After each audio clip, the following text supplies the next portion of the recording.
Graça e paz, né? Hoje, professor, nós vamos continuar, né, de certa forma, o que começamos, né, no domingo de Páscoa, falando sobre Páscoa, esperança e também a questão do luto, né?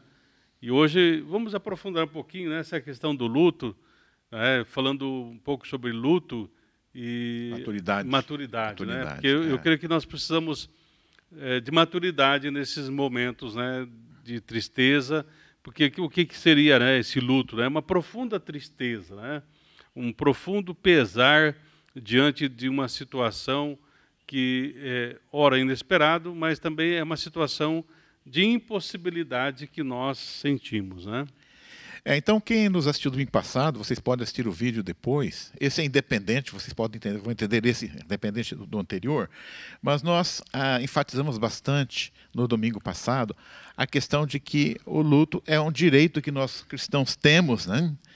E esse luto ele tem que ser enfrentado, né? Como Jesus enfrentou o luto, um exemplo, na morte de Lázaro. Né? Eu encontrei um texto aqui, pastor, que é de um autor desconhecido. Eu creio que ele faz um resumo do que nós vimos domingo passado e faz uma ponte para o nosso estudo de hoje. Né? Esse texto diz assim: negar o luto é não reconhecer a humanidade, mas negar a esperança é não reconhecer a divindade.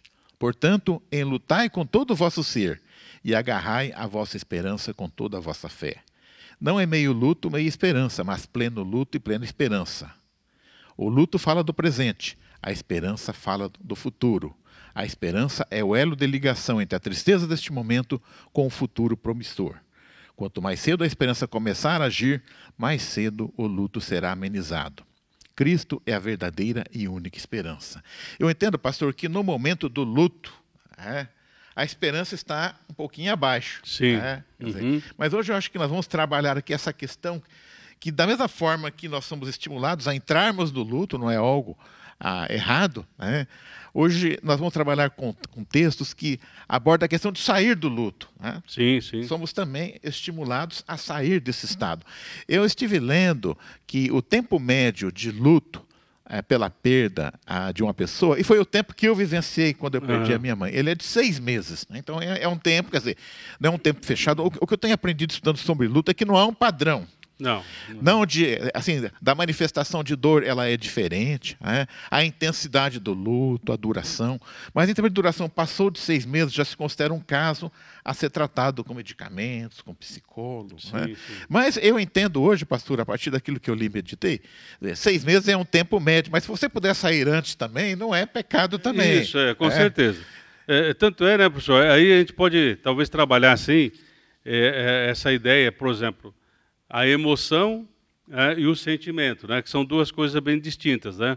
Porque então, vamos dizer assim, a pessoa, no momento do luto, né, vem toda aquela situação e a emoção, né? Vem uma emoção tal que a pessoa vai ter em relação à morte, ao morrer, à finitude, enfim, e até uma das emoções é essa desesperança, né, que muitas vezes aí a esperança fica um pouco mais abaixo, né? Mas o sentimento, ele vai ser a leitura que eu vou fazer dessa emoção. Isso, né? Exatamente. Então, muitas vezes aí o problema do sentimento é o ressentimento, né? Isso. Porque aí a pessoa, digamos, como o senhor comentou, durante 6 meses aí o senhor ficou em luto, né, em relação à perda da sua mãe e tal. Mas depois de 6 meses, quer dizer, a esperança vai sendo acentuada, vai aumentando, vamos usar essa expressão, né, se contrapondo a esse luto. Né? Então, teve um momento, a Bíblia fala, há momento de chorar, há momento de abraçar, deixar de abraçar, enfim, há momento para o luto, enfim. Mas o que nós não podemos deixar é que se torne um ciclo de ressentimento, né? Senão se torna algo um pouco mais grave. Então, o sentimento seria assim, a leitura que nós fazemos das nossas emoções. Né?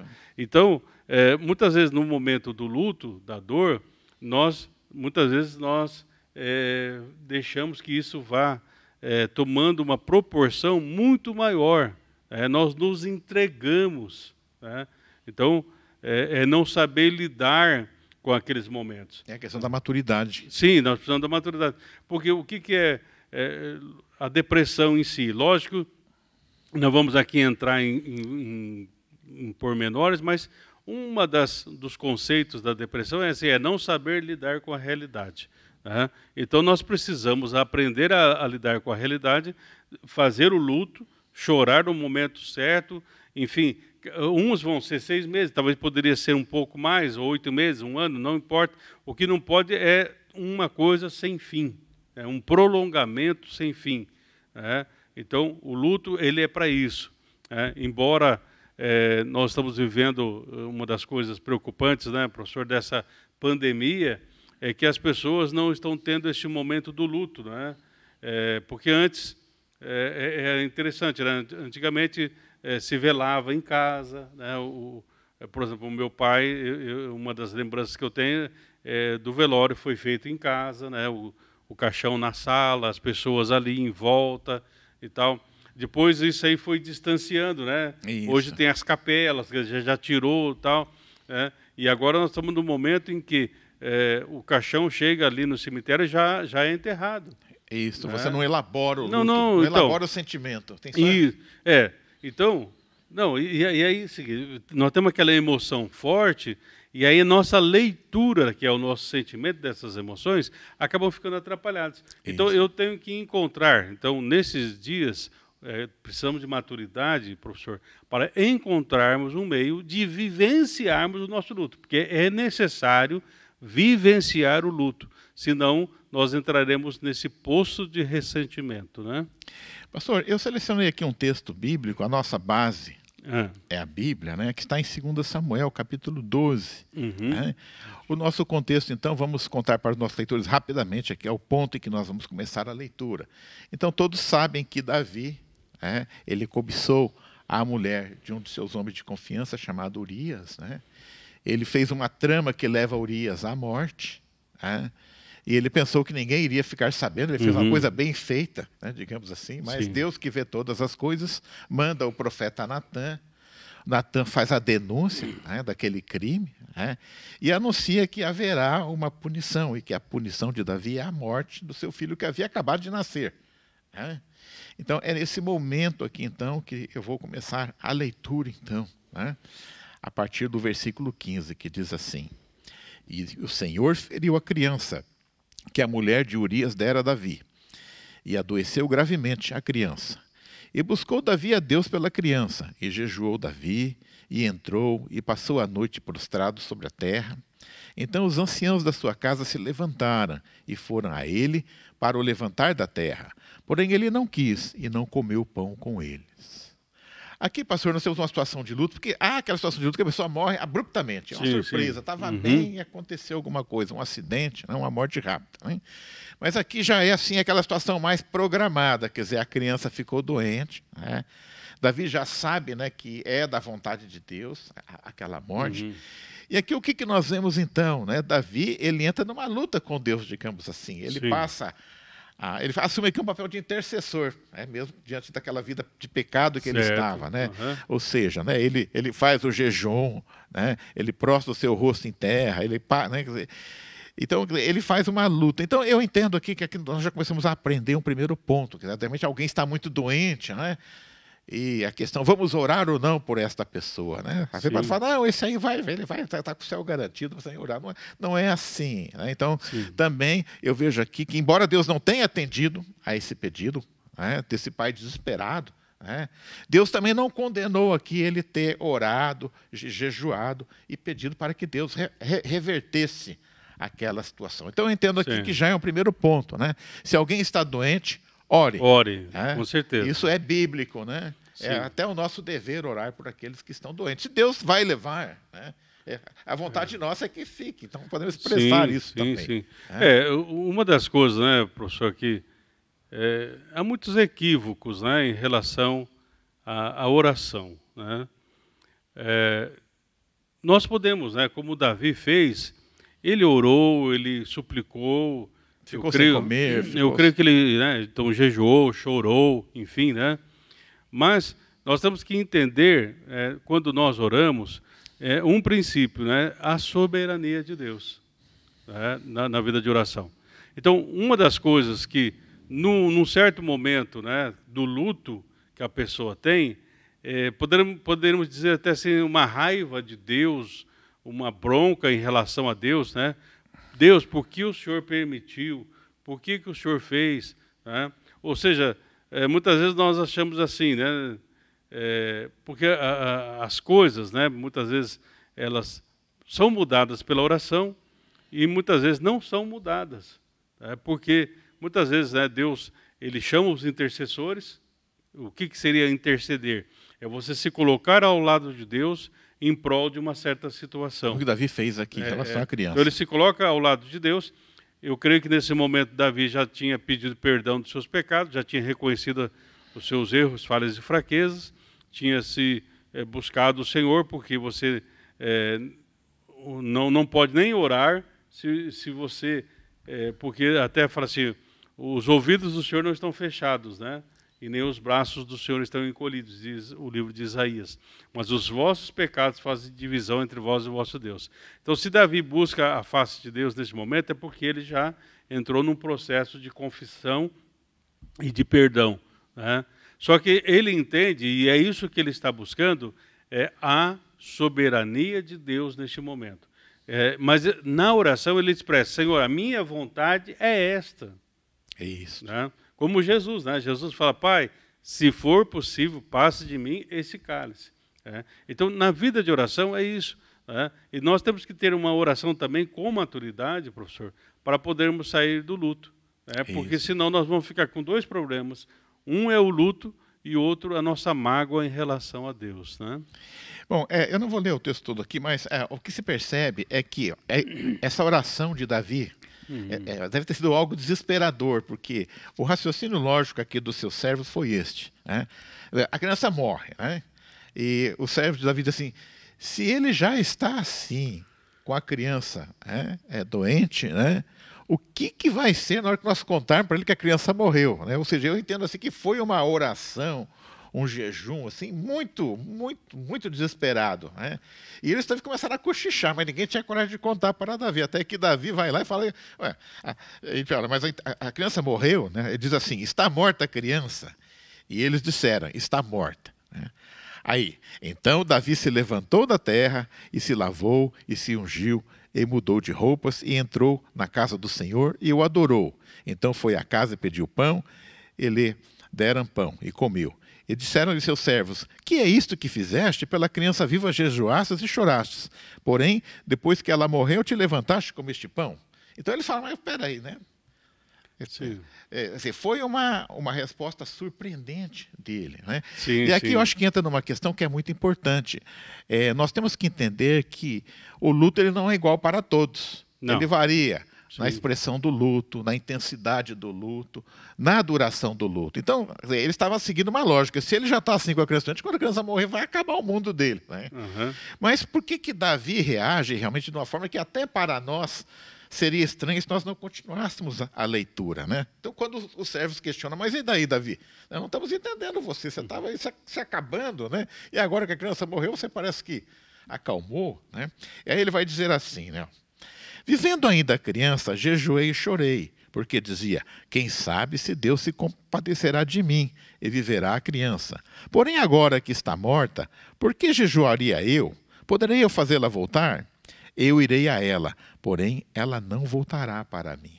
Sim. Aqui é que eu vejo, pastor, Davi tinha uma perspectiva de vida após a morte. Sim, sim. Essa é a única explicação para entender a forma como ele reagiu aqui. Ele tinha essa visão da eternidade. Tanto né, professor, que, voltando um pouquinho no texto, foram 7 dias. 7 dias, né, o versículo mesmo. 18 diz, ao 7º dia morreu a criança. Isso. Então, durante 7 dias, ou 7 dias e noites, né, ele jejuando, ele chorando, ele buscando... E os servos vendo ali, nossa, não, olha lógico, que desespero. Né? O desespero, o choro, enfim, né?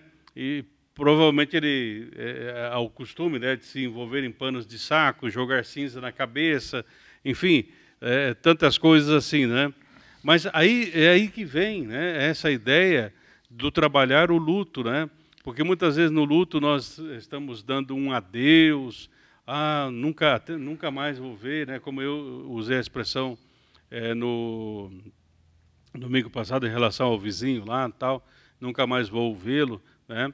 Mas quando nós temos a perspectiva da eternidade, né?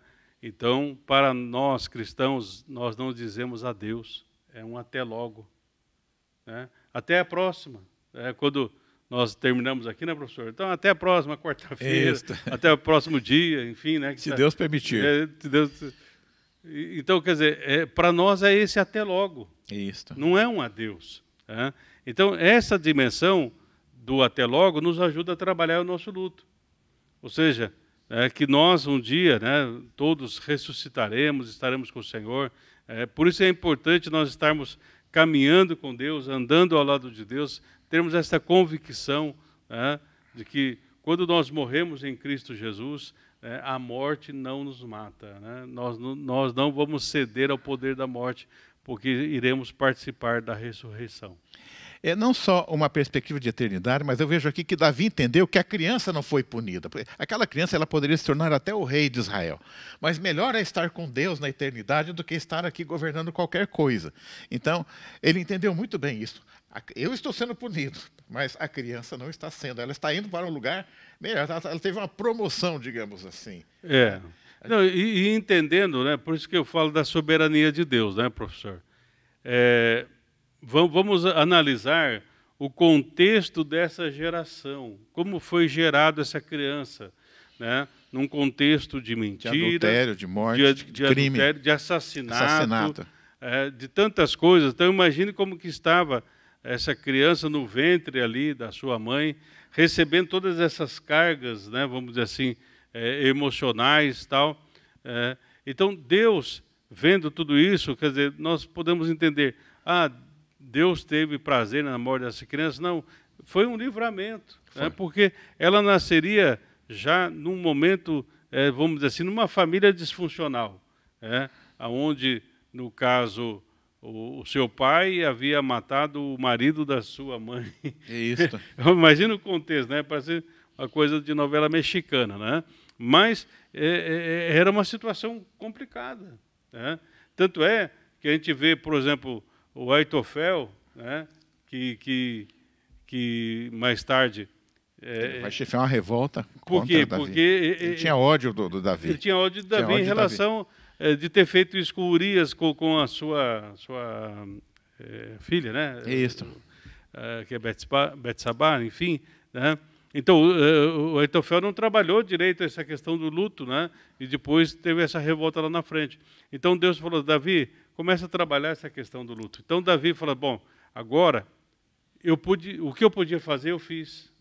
Então, é isso que nós temos que entender. Lógico, há alguns anos atrás, eu vi uns irmãos, né, que eles estavam fazendo um trabalho de transporte, né, e eles eram novos ainda, né, então, mas eles assumiram porque eles falaram assim, olha, nós tínhamos, né, uma empresa, tínhamos 7 ou 8 caminhões, eu não me lembro ao certo, e eles falaram, hoje nós temos 3, né, porque meu pai ficou doente, né, não tínhamos um plano de saúde, não tínhamos nada, tivemos que vender, acho que 5, 6 caminhões eles venderam, né, eles ficaram só com 3, né, e eles falaram assim, não nos importamos, né, de ter gasto, né, ou vendido esses caminhões para a questão da saúde do nosso pai.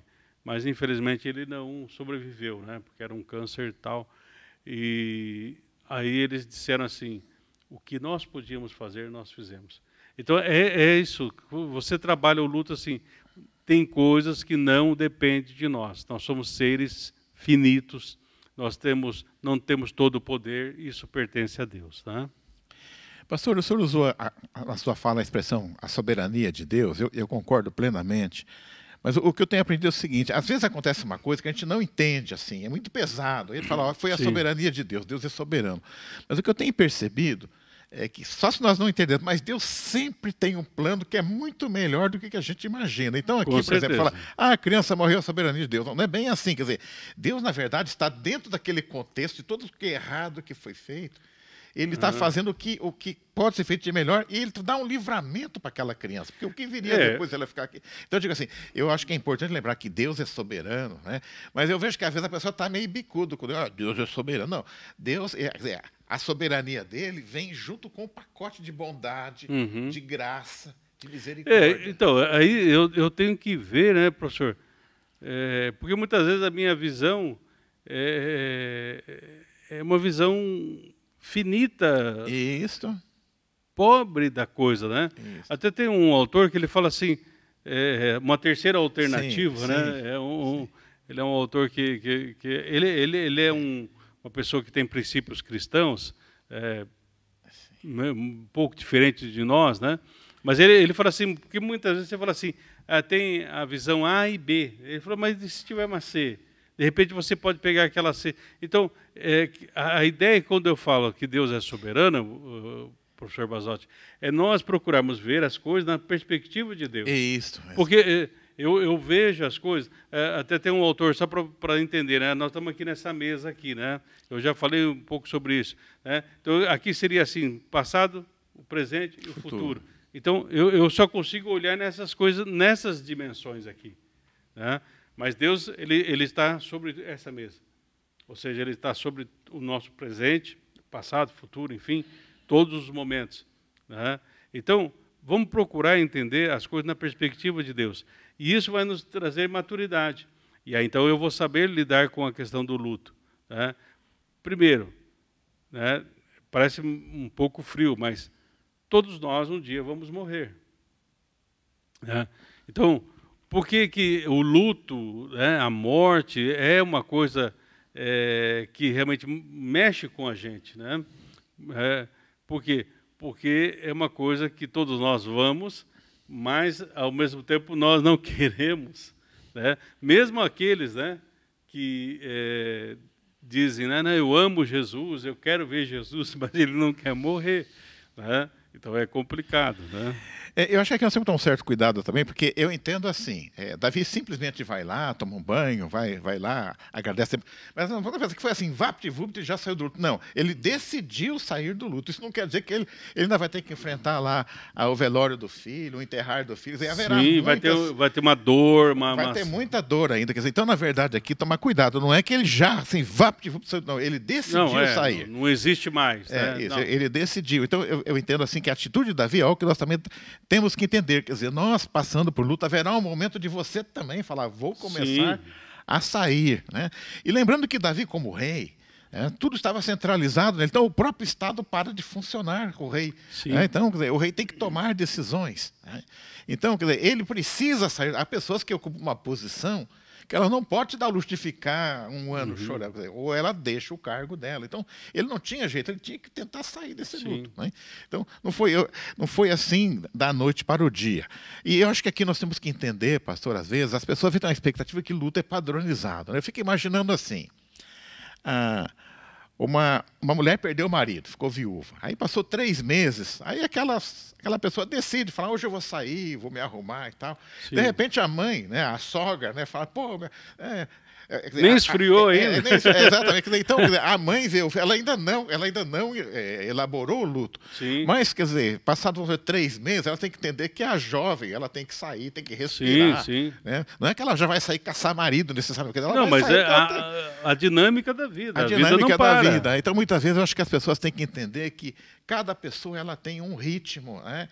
E o desejo da pessoa de sair do luto não é algo para você condenar. Eu acho que é para... Não é que a pessoa saiu do luto, já esqueceu, ela está tentando sair, né? Então, a pessoa viajar, né, sair, né, encontrar com os amigos, tudo isso faz parte do processo. Isso. Por exemplo, professor, o senhor falando assim, me veio um momento, né, que assim, estava no velório, né, naquele momento, e alguns choravam e tal, e uma das pessoas da família não chorou. E alguém falou assim, que insensível, né? Não é verdade. Não é verdade. Não é verdade. Porque, né, quem sabe, ele está processando o luto de uma outra maneira. A gente não sabe se ele está chorando por dentro, como que ele está no seu coração, no seu interior. Então, por isso, cada um ele vai realmente vivenciar a questão do luto de maneira diferente. O importante é necessário vivenciar, passar pelo momento do luto, né? Mas é preciso ter maturidade para aprender a sair do luto. Não é que por exemplo, meu pai já faleceu há muito tempo, né? Mas alguns momentos, né, a gente fica pensando como seria, né? Ontem mesmo, né, vendo um filme que eu estava assistindo, né? Um pai, ele perdeu a filha provavelmente tinha 8, 9 anos, né? E passado, né, quase 20 anos, né, ele encontrou a melhor amiga da filhinha dele, né? E ele olhando para a filha, então você vê, passado um tempo, né, tá certo, é uma ficção, mas isso acontece. Ele olhou para aquela menina que era a melhor amiga da filha dele e ele ficou pensando como que seria a filha dele, se tivesse aquela idade. Né? Então, muitas vezes eu fico pensando como seria, né, se o meu pai estivesse vivo. Até eu fiquei pensando, bom, ele já estaria sendo vacinado por causa do Covid, aí, porque ele já estaria quase 80 anos, né? Enfim. Né? Mas a gente fica. Agora, não significa que nós não sentimos, não pesou, não choramos, mas é o seguinte, nós precisamos ter a maturidade para entender que é possível, né, nós passarmos pelo luto e transpor esse momento de dor. Né? E aqui, ainda aprendendo com o Davi, ele faz uma coisa muito interessante. Aliás, essa é uma experiência que eu já tive. Você chega num local e, às vezes, você está com a intenção até de consolar uma pessoa, porque ela é mais próxima, a perda dela é maior que a sua. Sim. E, de repente, você é surpreendido que aquela pessoa é que consola você. Né? Ela parece que ela está mais preparada do que você em relação àquela pessoa que ela que deveria estar sofrendo mais, digamos assim.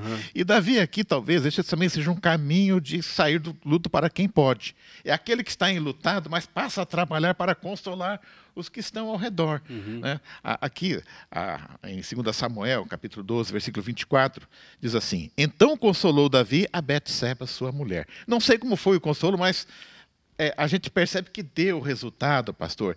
E aqui, há pouco tempo, eu estava vendo o depoimento de uma mãe que tinha perdido um bebê de 5 meses, estava com 5 meses, né?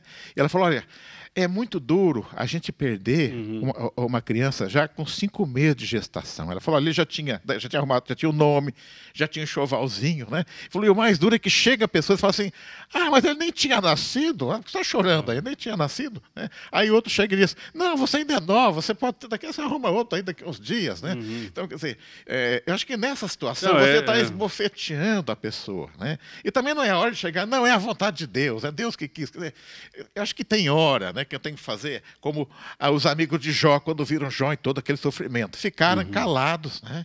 Então eu acho que a questão de consolar seja muito prudente. Se você não tem as palavras, fica quieto, porque realmente, muitas vezes, na boa intenção de querer consolar, a pessoa acaba deixando a pessoa num estado mais ruim ainda, né, pastor? Não, com certeza. Tem até no livro de Provérbios, né, tem uma ideia que eu acho interessante, que é assim, que quando você não sabe o que falar, fica quieto, né? Seria mais ou menos essa ideia.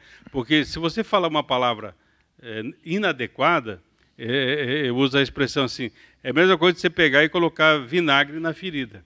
Isso, exatamente. Dizer, então tem algumas questões, né?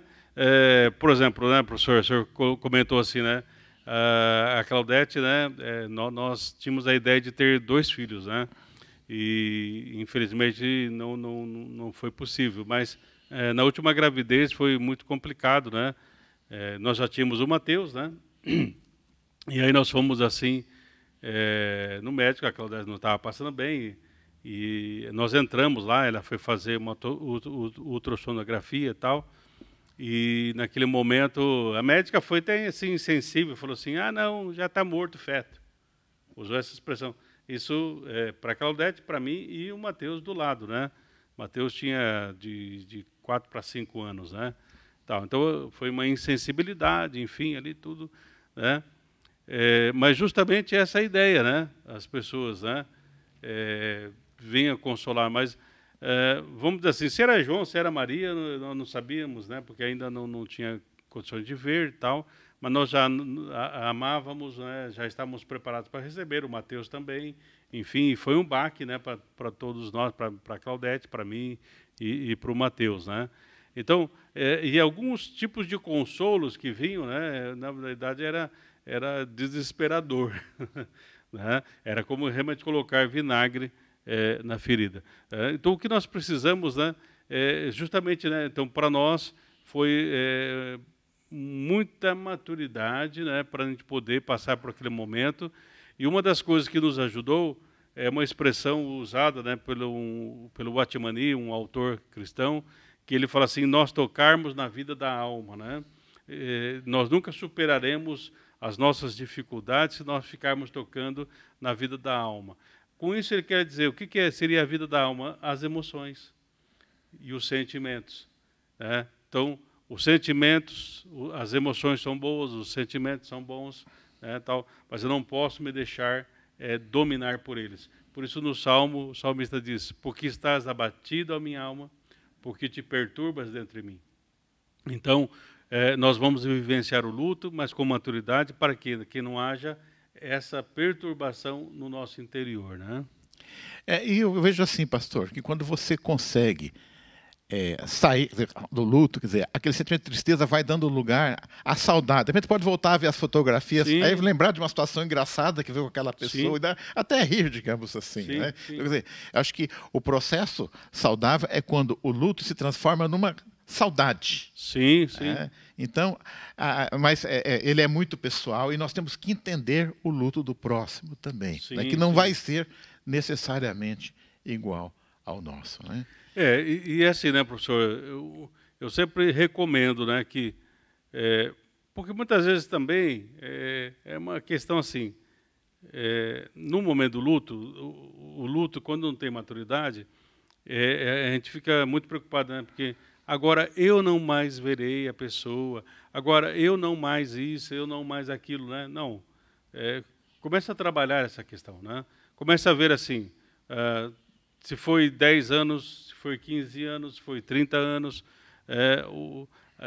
guarde esses momentos bons que vocês puderam viver, conviver, o privilégio que nós tivemos, né, digamos, de conviver com pai, com mãe, com irmãos, com tios, enfim. Guarde esse privilégio, né? Veja isso como um privilégio, né? E dessa forma vai sendo trabalhado com maturidade as perdas, porque infelizmente, né, as perdas fazem parte da vida, tá? Lógico que dói, muitas vezes não gostaríamos. Quem não gostaria de ter o pai novamente, ou a mãe, irmãos, filhos, né? Até esses dias, professor, eu vi uma expressão assim, que é assim, quando você perde a mãe, o pai, você é órfão, né? Quando você é casado, perde a esposa, o esposo é viúvo, né? Mas não tem uma expressão para a perda do filho, uma palavra que descreva, né? Ele é assim porque perdeu o filho, né? Não tem uma palavra, né? Mas independente da dor, né? Não podemos descrever, então Davi, em relação à morte do seu filho, mas aí com maturidade ele enfrentou o luto e ainda pôde consolar a esposa, né? Pastor, já encerrando dentro desse tema de luto, eu acho que tem uma pessoa que para mim representa um pacote completo, que é Jó, porque ele perdeu não só os 10 filhos, perdeu 10 filhos, mas ele perdeu todo o patrimônio dele e perdeu a saúde também. Sim. Né? Então, quer dizer, aí é um conjunto de perdas que acho que o Jó não sabia nem para que lado que ele ia chorar, quer dizer, tanta coisa simultaneamente. E ainda, possivelmente, ainda teve de ouvir muitas pessoas, está vendo? Olha o que aconteceu com o Jó. Esse é um servo de Deus. Né? Mas depois de todo aquele sofrimento, né, lá no final do livro, Jó vai dizer assim, livro de Jó, capítulo 42, versículo 5. Antes eu te conhecia só por ouvir falar, mas agora eu te vejo com os meus próprios olhos. Ou seja, todo aquele sofrimento, toda aquela dor, leva a algo que Jó não tinha. Que era o quê? Uma experiência com Deus. Faltava isso para Jó. Né? E ele vai receber através desse processo. Então eu entendo que, por maior que seja o nosso sofrimento, o nosso Deus que é soberano, ele sempre quer dar para nós muito mais do que nós estamos imaginando. Né? Então, no momento do sofrimento, no momento do luto, nós devemos nos lembrar, então, de homens como Davi, né, que errou, mas soube se portar com muita dignidade diante do luto. Né? Como Jó também, né, cujo sofrimento durou um pouquinho mais, talvez porque ele ficou muito conversando com os amigos, em vez de direto conversar com Deus. Né? Mas nós vemos em Jó, então, que há uma compensação. Deus restituiu tudo para Jó. né? Então, para mim, isso simboliza aquela pessoa que mesmo aqui ela não teve isto restituído. Mas Deus, com certeza, né, que tem aquela preciosa promessa, que enxugará as nossas lágrimas, todas as nossas lágrimas, Sim. isso Ele irá nos dar. Com certeza, né? Então, né, queremos deixar, né, para aqueles que nos escutam, que nos assistem agora, que muitas vezes, né, o mal existe e muitas vezes as coisas ruins acontecem para pessoas boas, né? E Jesus mesmo disse assim que por aumentar a iniquidade, o amor de muitos esfriaria. Que mesmo diante de situações que nós não sabemos vivenciar de uma maneira adequada, mesmo diante das nossas imaturidades, que nós possamos realmente fazer o contrário, que nós possamos esfriar a maldade e fazer aquecer o amor de Deus em nossos corações. E com certeza, o amor de Deus lançará de fora dos nossos corações todos os medos, todas as inseguranças, e assim como Davi, mesmo diante do luto, nós vamos para a casa do Senhor e vamos adorá-lo em espírito e em verdade. Amém.